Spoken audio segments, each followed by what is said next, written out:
All right, guys, so I teased it on my Instagram a little bit today that I was going to have a guest on, but it was a surprise guest. Surprise! It's Coleman. So here I am. What up, man? What's going on? So here we are. We're sipping Miller Lights. I'm going to let whoever's the guest choose what we drink. So Coleman likes Miller Lite. We're having Miller Lights. Yeah, it's always going to be Miller Lite if I'm on here. Yes, right. So give me the quick backstory on kind of how you got interested in hunting and then went on your first hunt. How'd that all happen? Okay, so I grew up around hunting. I grew up in northern Minnesota.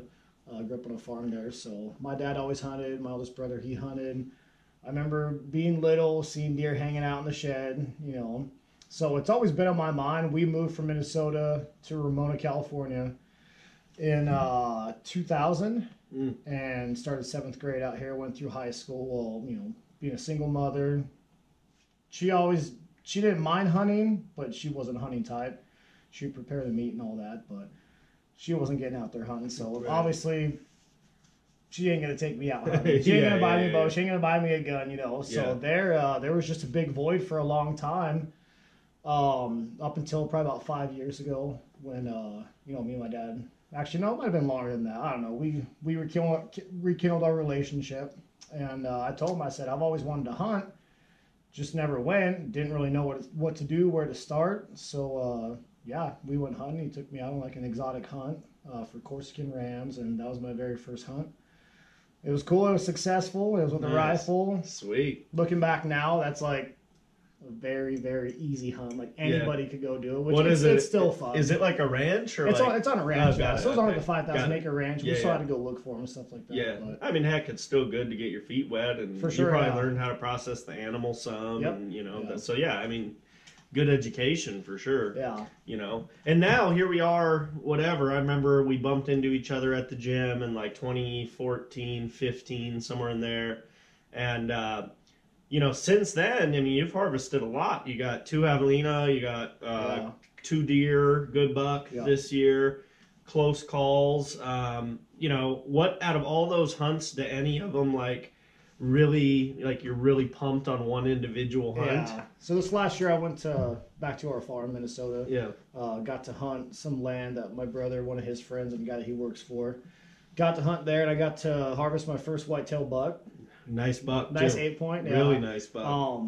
That was an awesome story. Beyond that, which was not a successful story, you were there for 36 yards from a tank. Kind of tell that story a little bit, like, because there's a video of this hunt on the YouTube channel. So go back. I believe it's like, I think I titled it like, I can't believe he got that close or something. Or Coleman blew a stock. That one was earlier. Trashing on me.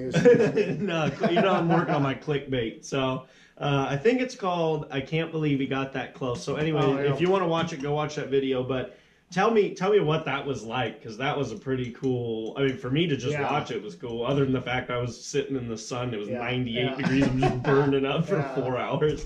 You had it worse. Yeah, for sure. It was hot. It was real hot. That was actually a cool story. So James just shot his buck maybe a day or two prior. 2 days prior? Yeah.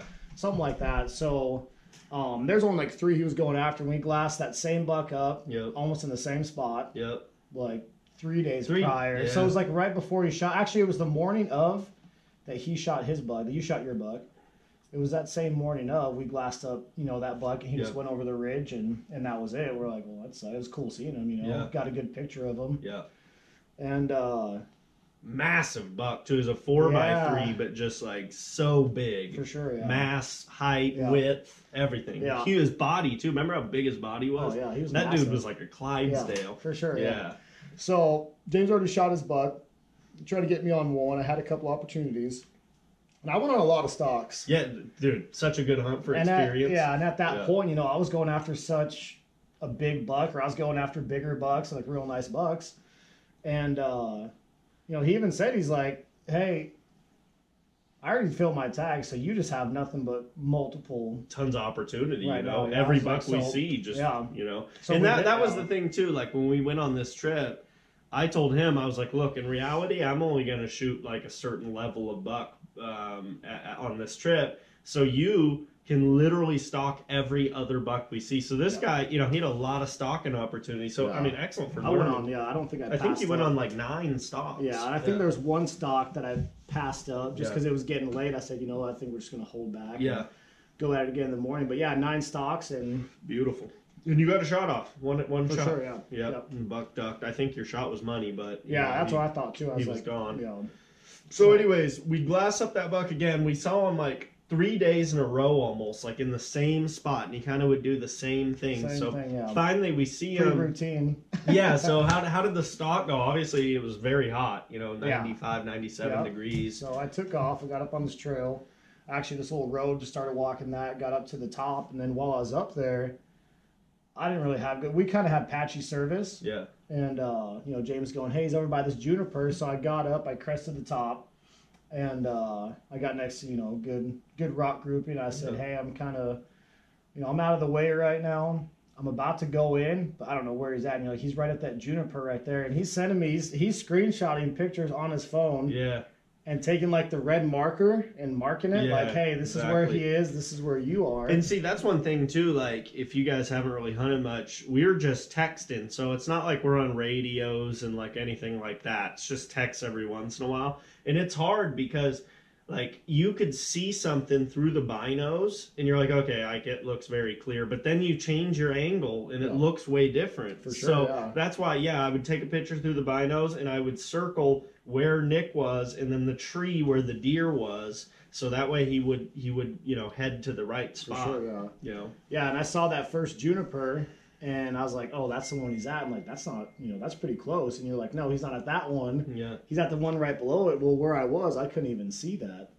So I start stalking in, and it was a long time. It was a long stalk, and I still didn't see him until I was at like probably right at like 40 yards. Yeah. That's when I actually saw him, because he was just buried underneath this juniper. Like, he laid down. It's hard to see him. You know, think about it. It's that hot, 95, 96, 97, whatever it was. Those deer are burning up too, so he crawls right into the base of that juniper. He's in the shade, and he's, you know, it's a lot cooler, and that's why you can't see him, because he's so buried in there. For sure, you know. So I'm stalking in. I'm sitting down, taking my time. When the wind would pick up or a plane would fly overhead, I'd pick up the pace a little bit.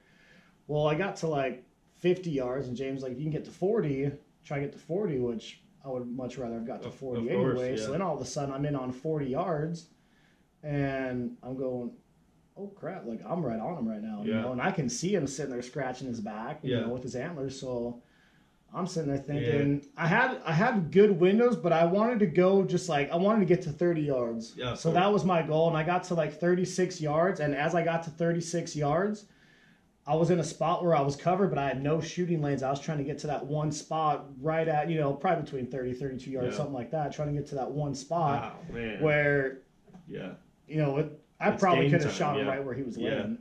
And that 36 yards, so I'm sneaking down, and I'm right behind, you know, this little bush. Yeah. And I see him stand up and just walk straight down. I know. And I go, no way that just happened right now. Yeah, and no way that just happened. And it was crazy because he didn't know, he wasn't scared. He didn't know you were there. It was just, he literally happened to just get up, and you know, I'm watching through the binos, and I see him stand up, and I'm like really hoping he goes right or goes left, and he just goes straight away. Yeah. And I've had that happen once before. Same sort of thing, man. It's just, he got lucky and made the right decision. For sure, And after that, it was a wrap, basically. He kind of went further, and the wind, it was just, it didn't work out. But man, I mean, how was it being that close to like an old mature buck like that? It was crazy. And the thing is, when you're on a stalk, you know, if you jump a deer, you see a deer, all of a sudden your adrenaline, you know, you're just going, and then, you know, you're kind of shaky, you get that buck fever.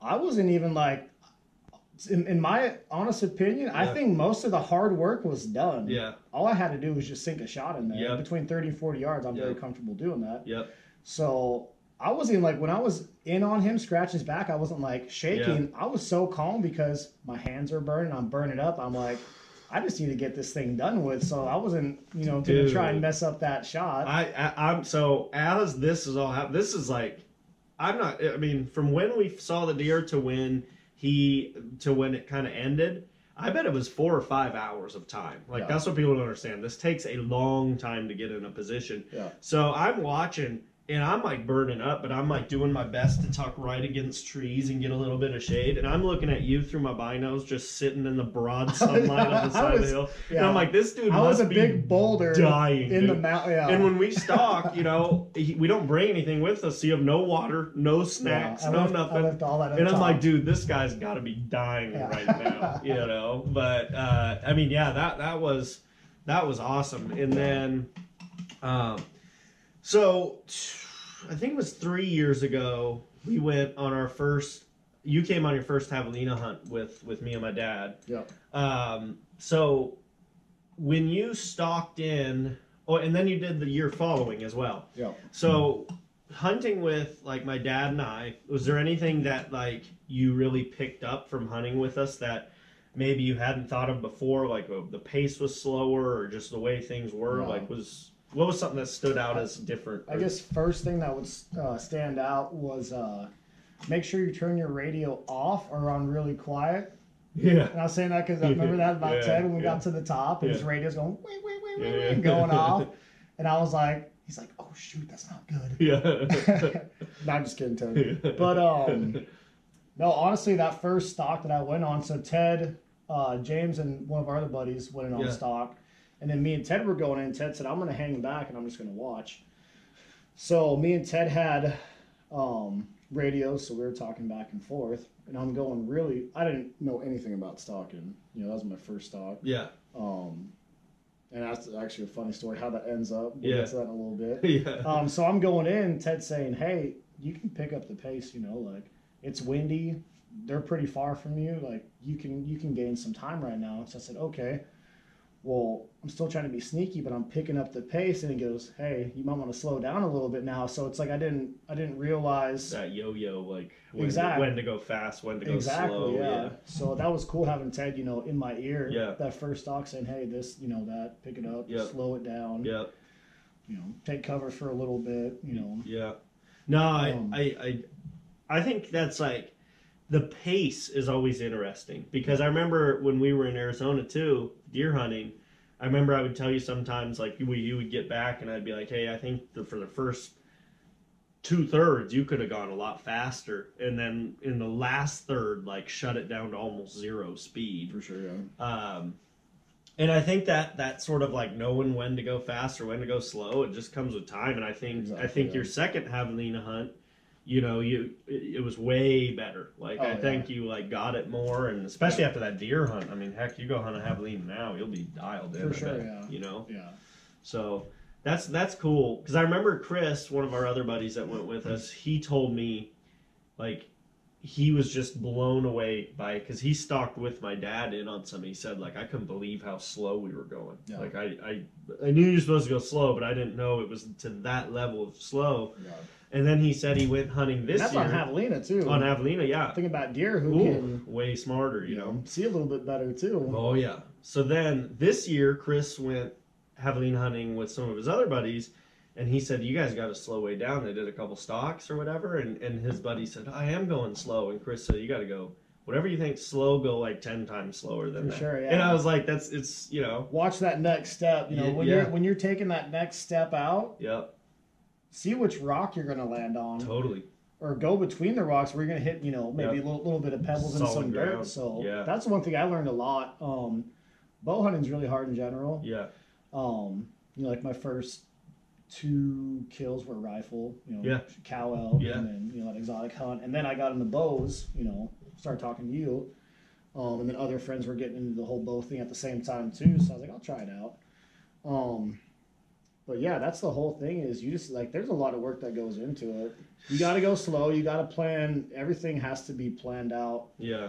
You know. And I mean, you can't make any mistakes. Yeah. Like you can't get away with any mistakes. Like you said, you could step and like you pick out a rock and say, okay, I'm going to land on that rock. But you got to, before you put your weight on it, you got to test to make sure that rock ain't going to rock on you. For sure, or roll, and then you just ruin 3 hours of work that you just did. Yeah. So it's like, man, it's very critical. Yeah. Yeah. Every step that you take is very critical. So that's something I've gotten a lot better with, just having the opportunity. So going on, you know, the Arizona deer hunt over the counter.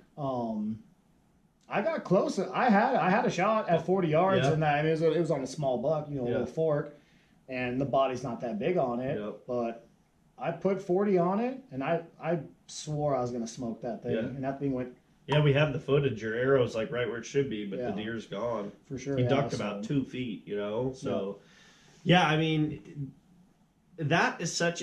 Those are two of the best hunts, I think, for getting into archery. Like, Yeah. Javelina's a great one because they're relatively. I mean, they're still very hard to hunt. Like, don't think they're easy, but they're easier than like a lot of other big game animals. So, it's a good way to get your feet wet as an archer. Go out, do some stalks, do some glassing, kind of learn the ropes, and then that over-the-counter deer tag.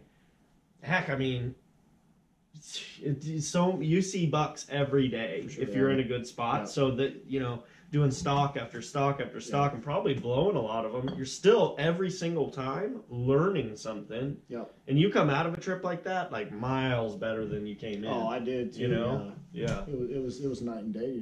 That's a whole thing. You got to put the time in. You got to get the stocks in and stuff like that. Yeah. You might luck out. I almost got lucky, but at the same time, like you got to put the work in. You're not going to be successful your first time out. If you are, you lucked out. You're right place, right time, most likely. Yep. Did a couple good things, Yep. but Well, you know what else is crazy too is at the beginning of that trip, like the first probably 3 days.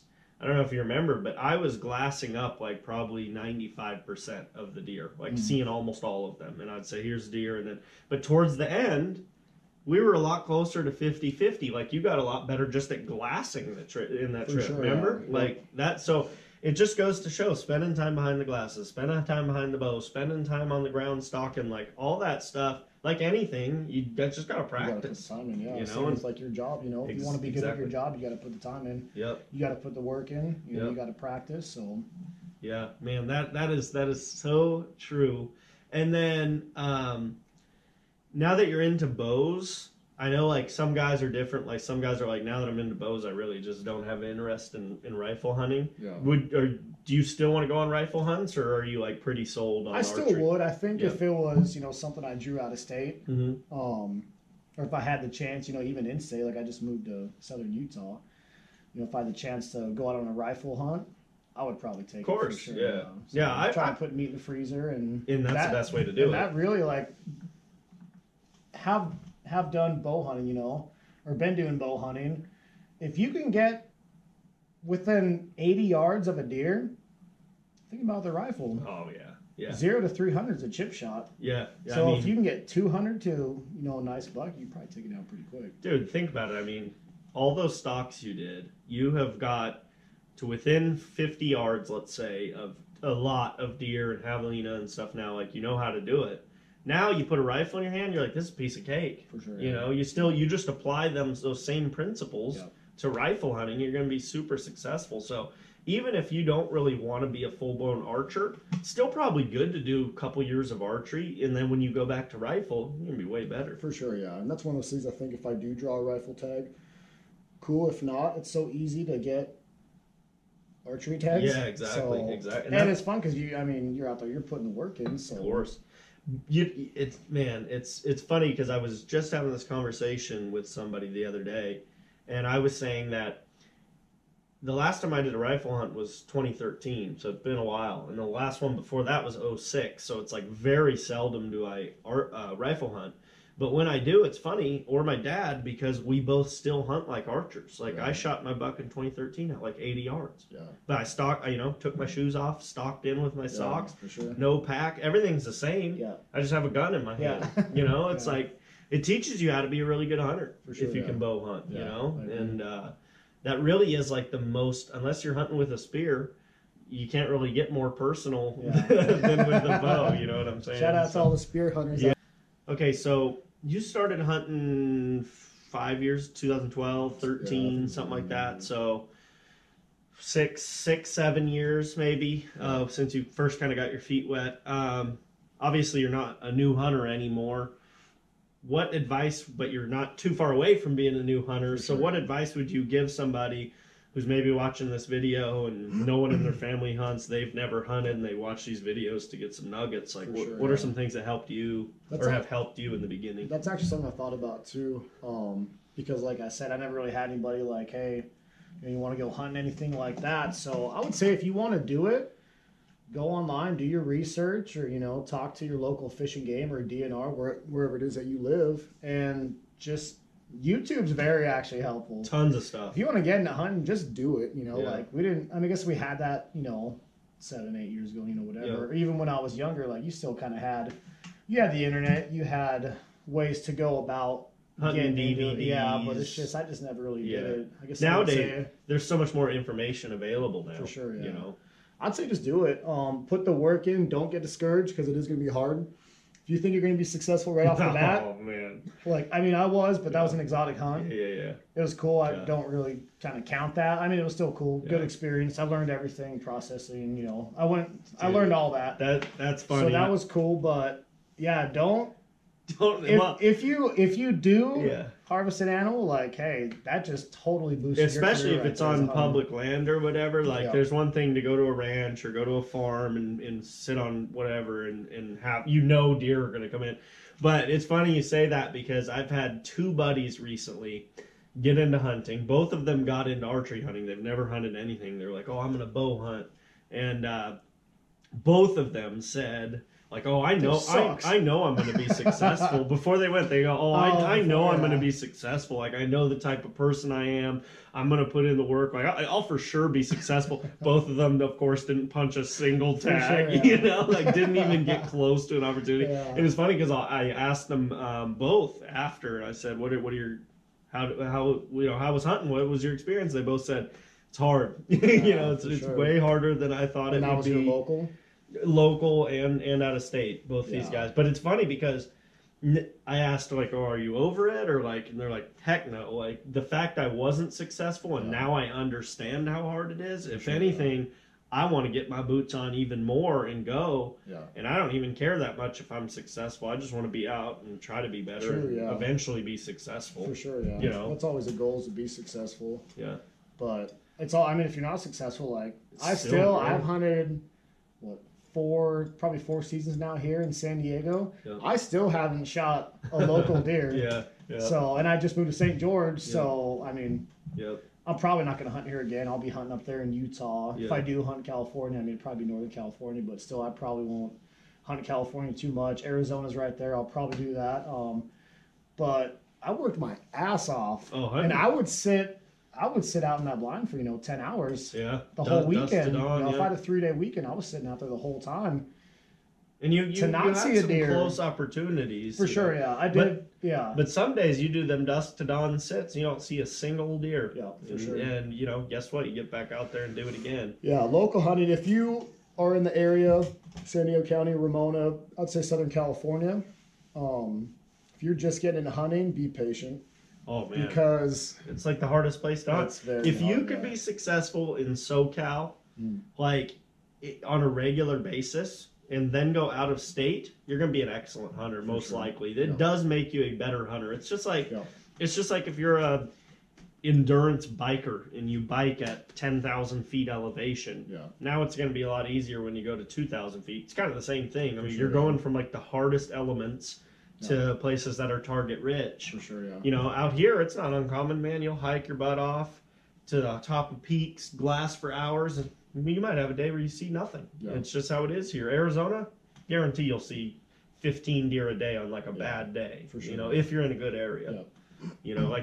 That trip we went on, heck, man, we were seeing so many bucks. Tons. But it took us a while to find them. Remember, it took about 3 days. Yep. We had to move the next hill range over, and then boom, bucks everywhere. Sure, yeah. We actually moved camp twice. Yep. Well, actually, no, we moved camp 3 times to where we actually ended up finding the bucks, and we moved camp again. But I mean, it just goes to show we're covering a good area, and we still were moving camp to get closer to where the deer are. Yeah. But no, I'm with you. Hunting.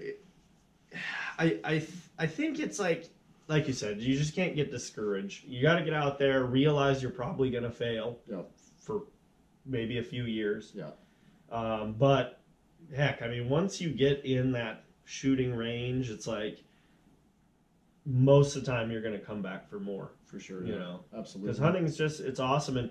And we need more hunters. It's crazy. I saw an article on, I think someone shared it on Facebook, that California, of all states, is actually trying to recruit more hunters because the numbers have come down so much, and hunters obviously are like super important to wildlife. Yeah.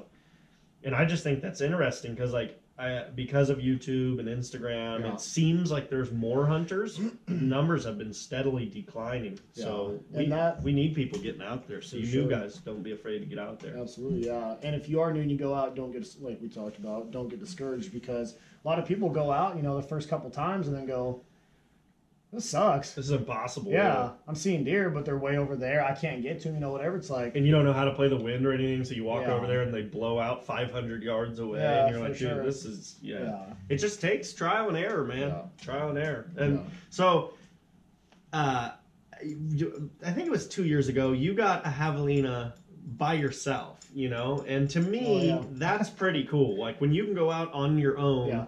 and get a big game animal, that's a real accomplishment. It's one thing to do it with your friends and, you know, whatever, but to do it solo is, to me, really, really cool. So what was that experience like? And maybe give us a quick little story. Yeah, so we were glassing. It was me, the legend, and then our buddy Chris. We were all glassing this little knoll, and we weren't seeing anything. And we talked about going to different spots, stuff like that. And I just told him, like, I wouldn't put my pack on. I said, hey, I'm going up there because we're not seeing anything right here. I got to get up in there, and then I'll call you guys if I do see something, you know.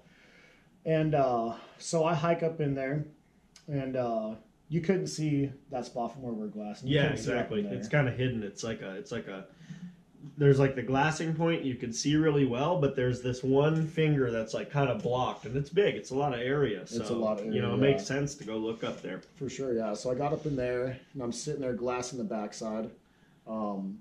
I'm not seeing anything, and that goes to show you how well these things will hide. Oh yeah. Like, you can walk right by them. If you're quiet, they might not move, and you ain't gonna see them. I don't know. You know? So I'm glassing this whole hillside, and I said, okay, like for a while too. Like, it's not like I was just, you know, quick 30-minute glass. Yeah. I was glassing it for, you know, probably an hour at least. Yeah. And just hitting it hard. And I said, okay, this little saddle, that'd be the easiest way to get over to that side right now. And I'm going to glass up that canyon and see what I can see. Well, as soon as I crossed that saddle, I jumped like probably 8 javelina. Wow. Yeah. And then I was just like, yeah, of course. because then I'm just like, oh, You're crap. caught by surprise. Exactly, You know? yeah. So they kind of split off. 2 big ones just ran up. I dropped my pack. I put my sneaks on super fast, and I start going up there, and I see them actually start coming back down. It was a Nice. close shot. It was probably, I think it was like 20 yards. And I see the first one about to come down. I ranged right where he was coming through. It was like 21 yards. So I said, you know, he went through, and I knew that other one was coming through. As soon as he got in that window, I said, wham, I just stopped him real quick, and he stopped for, you know, probably 2 seconds. And I just shot right through him, you know. Yeah, you Perfect made a good shot. shot too. But those things are crazy tough. They're tough, yeah. Very tough. So I shot right through them. I didn't even go check my arrow because they just took off running. I said, you know what?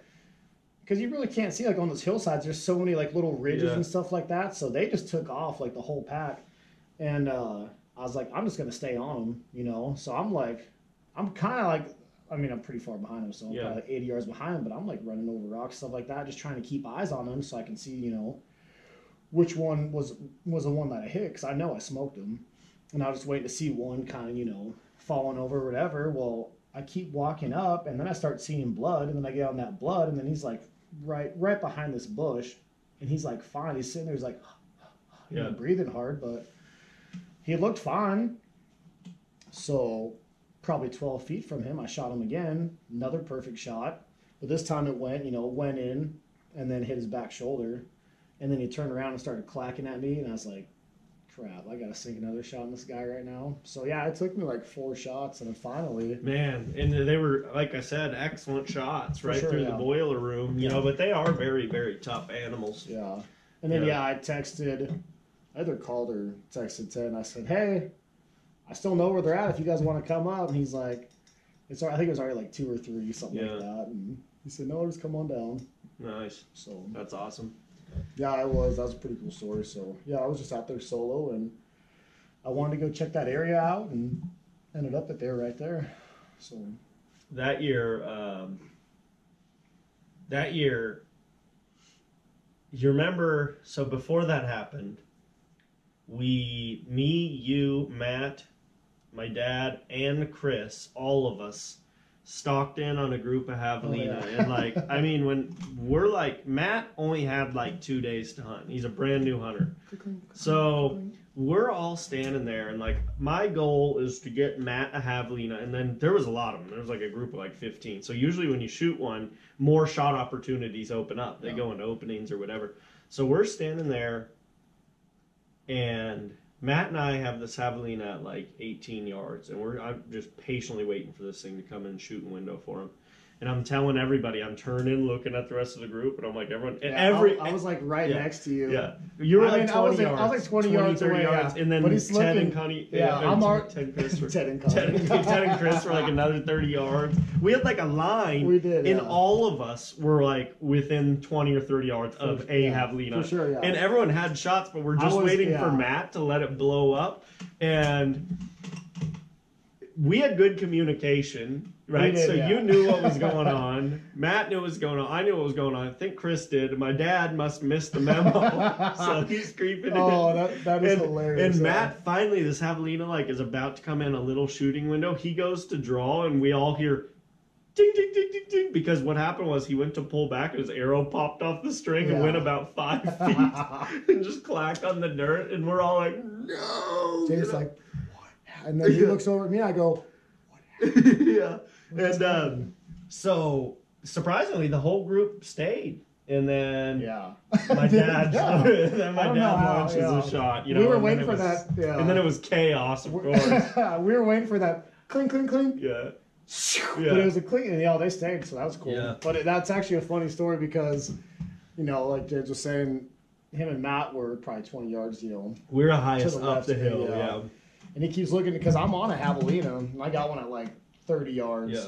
And I'm just waiting, you know, so I keep looking back, and he's going, just wait. Yeah. And then I see Ted coming in. I'm like, is he going after the same javelina I'm on right now? But it just so happens that javelina did turn, so I didn't have a shot anyways, and Ted did have a shot. But yeah, that was just really funny. I was like, I think he's going to shoot the same one I'm going to shoot right now. So, man, we were all in them. Chris did get one. My dad got a shot, but I think he missed. You got one too. And I did, yeah. But it was kind of crazy because, like, we jumped him, and I mean, I just went up the hill, and I didn't see him or nothing. It was, like, probably an hour later almost. Like, it was a long time later. Yeah. And I'm walking, and I'm, like, right on the edge of this, like, real steep bluff that drops into a drainage. And there's a bunch of these bushes that are, like, this tall, same height as a javelina. And I'm coming up to the edge, and I kind of hear something, and I look, and I can see all these bushes, like, shaking. So I'm like, oh, they're javelina, and it's like 20 yards, but it's thick, you know? So I'm standing on the edge of this cliff, and I look down, and there's a big javelina just stands up in his bed.